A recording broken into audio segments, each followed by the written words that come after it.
ሰላም ጤና ይስጥልን የተወደዳችሁና የተከበራችሁ የንጋት መረጃ አድማጭ ተመልካቾቻችን እንደምናላችሁ ለዕለቱ ያዝናቸውን ሰበርና ወቅታዊ መረጃዎች ይዘን ቀርበናል። መረጃዎቻችን ቶሎ ቶሎ እንዲደርሷችሁ ዩቲዩብ ቻናላችንን ሰብስክራይብ፣ ላይክ፣ ሼር እያደረጋችሁ እስከ ፍጻሜያችን አብራችሁን ቆዩ።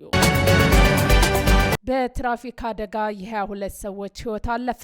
በአፋር ክልል ሰመራ ከተማ በደረሰ የትራፊክ አደጋ የ22 ሰዎች ህይወት አልፏል። አደጋው ዛሬ ንጋት 11 ሰዓት አካባቢ በህገ ወጥ ደላላዎች ተታለው ወደ ውጭ ሀገራት ለማቅናት የተሰባሰቡ ሰዎችን የጫነ ተሳቢ ተሽከርካሪ ሰመራ ከተማ አደባባይ ላይ በመገልበጡ ነው የደረሰው። የክልል ኮሚኒኬሽን ቢሮ ኃላፊ አቶ መሐመድ አሊ ቢኤዶ እንዳሉት በተከሰተው አደጋ እስካሁን የ22 ሰዎች ህይወት አልፏልም ብለዋል። የሟች ቁጥር ሊያሻቅብ እንደሚችል ገልጸው ከሟች በተጨማሪ 30 ሰዎች ላይ ከባድና 35 ሰዎች ላይ ደግሞ ቀላል ጉዳት መድረሱን አስረድተዋል። ጉዳት የደረሰባቸው ዜጎች በድቡቲ ሪፌራል ሆስፒታል ሕክምና እየተደረገላቸው እንደሚገኝ ጠቁመዋል። የሰመራ ከተማ ነዋሪዎች ተጎጂዎችን ለማትረፍ ከፍተኛ ርብርብ ማድረጋቸውን አስገንዝበዋል። ወጣቶች በህገወጥ ደላላዎች በመታለል ለመሰል አደጋ ራሳቸውን ማጋለጥ እንደሌለ ባቸው አጽንኦት ሰጥተዋል።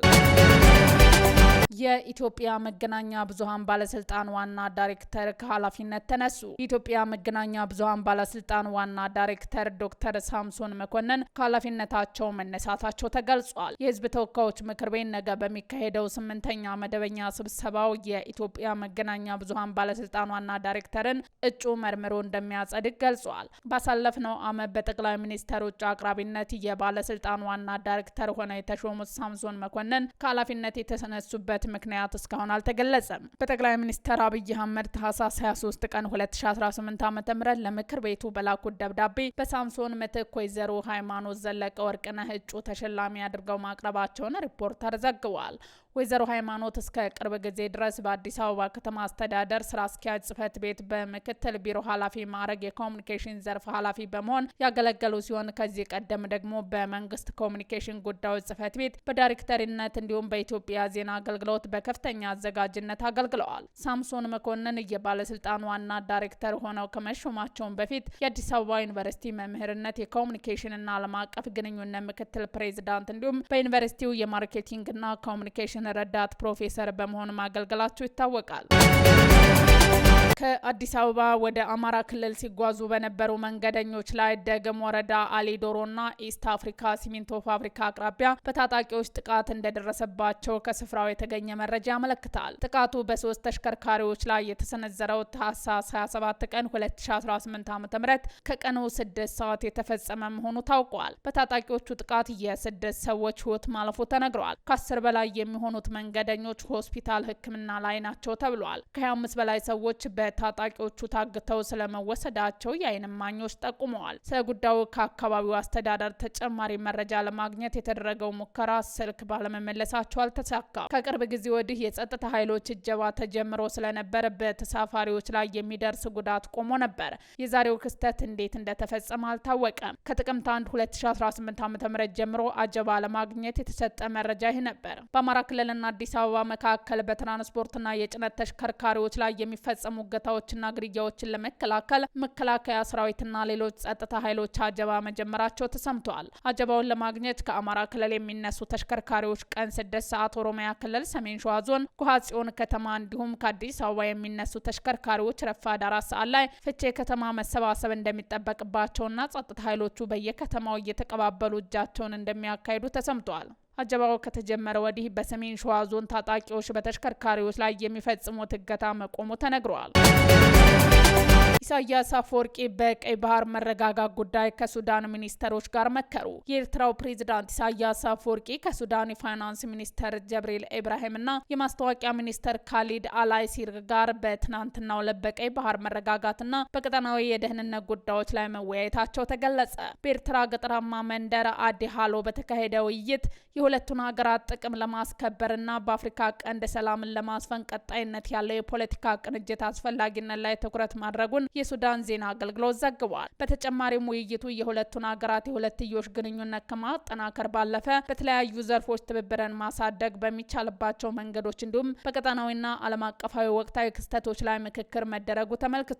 ኢትዮጵያ የባህር በር ለማግኘት ጥረት ማድረግ መቀጠሏን ተከትሎ ፕሬዚዳንት ኢሳያስ ከቀይ ባህር ዳርቻ ሀገራት ጋር ያለውን ግንኙነት ለማጠናከር እየሞከሩ ሲሆን በቅርብም ወደ ሳውዲ አረቢያና ግብጽ ጉብኝት አድርገዋል። አዲሷ የቬንዙዌላ መሪ ለትራምፕ ባስተላለፉት መልእክት ለህዝቦች የሚገባው ሰላምና ውይይት እንጂ ጦርነት አይደለም አሉ። የቬንዙዌላ ተጠባባቂ ፕሬዚዳንት ሀገራቸው ለሰላም ቁርጠኛ መሆኑንና ከአሜሪካ ጋር ወደ ሚዛናዊና መከባበር ግንኙነት ለመመለስ ቅድሚያ እንደምትሰጥ ተናግረዋል። ዴልሲ ሮድሪጌዝ በሰጡት መግለጫ የአሜሪካ መንግስት በዓለም አቀፍ ህግ ማዕቀፍ ውስጥ በትብብር አጀንዳ ላይ ከኛ ጋር እንዲተባበር እንጋብዛለን ብለዋል። ፕሬዚዳንት ዶናልድ ትራምፕ ህዝቦቻቸውና ክልላችንን ሰላም፣ ውይይት እንጂ ጦርነት አይገባቸውም ስትል ተናግራለች። ቬንዙዌላ ሰላም፣ ልማት፣ ሉዓላዊነትና የወደፊት እጣ ፋንታ የማግኘት መብት አላትም ብለዋል። ዴልሲ ሮድሪጌዝ የቬንዙዌላ ተጠባባቂ ፕሬዚዳንት ተብላ የተሾመች ሲሆን የማድሮ ታማኝ ሰውና ብዙውን ጊዜ ከፕሬዚዳንቱና ከባለቤቱ ጋር ጎን ለጎን በተለያዩ ህዝባዊ መድረኮች ላይ ትታይ ነበር። የህግ ባለሙያና ዲፕሎማቷ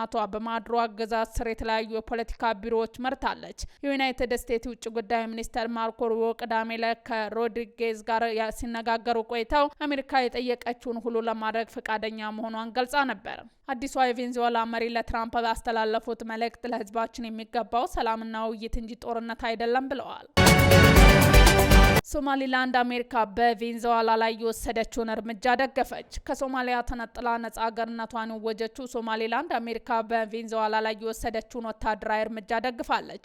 የውጭ ጉዳይ መስሪያ ቤት እሁድ ዕለት ባወጣው መግለጫ የአሜሪካን እርምጃ በደቡብ አሜሪካዊቱ ሀገር ውስጥ ዲሞክራሲያዊ አስተዳደርና የህግ የበላይነትን ለመመለስ የሚደረግ ዓለም አቀፍ ጥረት አካል አድርጋ አቅርባለች። የሶማሊላንድ ሪፐብሊክ መንግስት አሜሪካ በቬንዙዌላ ህገ መንግስታዊ ስርዓት፣ ዲሞክራሲያዊ ውክልናና የህግ የበላይነት ወደ ቦታቸው እንዲመለሱ የምትወስደው የተመጠነ እርምጃ በመርህ ላይ በመመስረት ትደግፋለች ብላ የውጭ ጉዳይ ሚኒስተሯ መግለጫ አብልጥታለች። ሶማሊላንድ ከአንድ ሳምንት በፊት የመጀመሪያው ይፋዊ የሀገርነት እውቅና ከእስራኤል ካገኘ በኋላ የትራምፕ አስተዳደር እውቅና እንደሚሰጣት በተስፋ እየጠበቀች። በተያያዘ ዜና ሶማሊላንድ ሪፐብሊክ ከዛሬ ጀምሮ ወደ ሀገሯ በሳምንት 4 በረራ ሲያደርግ የነበረው የጅቡቲ አየር መንገድ ውሉን በማቋረጥ ወደ ሀርጌሳ እንዳይበር እገዳ ጥላለች። በሁለቱ መካከል ነገሮች የተካረሩት ከእስራኤል እውቅና መስጠት በኋላ እስራኤል ለሶማሊላንድ ሪፐብሊክ በሰጠችው ህጋዊ እውቅና ከሶማሊያ በላይ የተቆጣችው ጅቡቲ በሀርጌሳ የሚገኘውን የቆንሰላ ጽሕፈት ቤቷን ሙሉ ለሙሉ ዘግታለች። በሌላ በኩል ሶማሊላንድ ሪፐብሊክ የጅቡቲ አምባሳደሯን ወደ ሀርጌሳ ጠርታለች። እስራኤል ለሶማሊላንድ ሪፐብሊክ ህጋዊ እውቅና መስጠቷን ተከትሎ ጅቡቲ በከፍተኛ ተቃውሞ ውጤት ለመቀልበስ እየተንቀሳቀሰች ትገኛለች።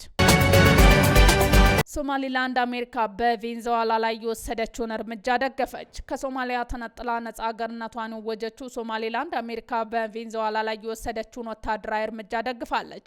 የውጭ ጉዳይ መስሪያ ቤት እሁድ ዕለት ባወጣው መግለጫ የአሜሪካን እርምጃ በደቡብ አሜሪካዊቱ ሀገር ውስጥ ዲሞክራሲያዊ አስተዳደርና የህግ የበላይነትን ለመመለስ የሚደረግ ዓለም አቀፍ ጥረት አካል አድርጋ አቅርባለች። የሶማሊላንድ ሪፐብሊክ መንግስት አሜሪካ በቬንዙዌላ ህገ መንግስታዊ ስርዓት፣ ዲሞክራሲያዊ ውክልናና የህግ የበላይነት ወደ ቦታቸው እንዲመለሱ የምትወስደው የተመጠነ እርምጃ በመርህ ላይ በመመስረት ትደግፋለች ብላ የውጭ ጉዳይ ሚኒስተሯ መግለጫ አብልጥታለች። ሶማሊላንድ ከአንድ ሳምንት በፊት የመጀመሪያው ይፋዊ የሀገርነት እውቅና ከእስራኤል ካገኘ በኋላ የትራምፕ አስተዳደር እውቅና እንደሚሰጣት በተስፋ እየጠበቀች። በተያያዘ ዜና ሶማሊላንድ ሪፐብሊክ ከዛሬ ጀምሮ ወደ ሀገሯ በሳምንት 4 በረራ ሲያደርግ የነበረው የጅቡቲ አየር መንገድ ውሉን በማቋረጥ ወደ ሀርጌሳ እንዳይበር እገዳ ጥላለች። በሁለቱ መካከል ነገሮች የተካረሩት ከእስራኤል እውቅና መስጠት በኋላ እስራኤል ለሶማሊላንድ ሪፐብሊክ በሰጠችው ህጋዊ እውቅና ከሶማሊያ በላይ የተቆጣችው ጅቡቲ በሀርጌሳ የሚገኘውን የቆንሰላ ጽሕፈት ቤቷን ሙሉ ለሙሉ ዘግታለች። በሌላ በኩል ሶማሊላንድ ሪፐብሊክ የጅቡቲ አምባሳደሯን ወደ ሀርጌሳ ጠርታለች። እስራኤል ለሶማሊላንድ ሪፐብሊክ ህጋዊ እውቅና መስጠቷን ተከትሎ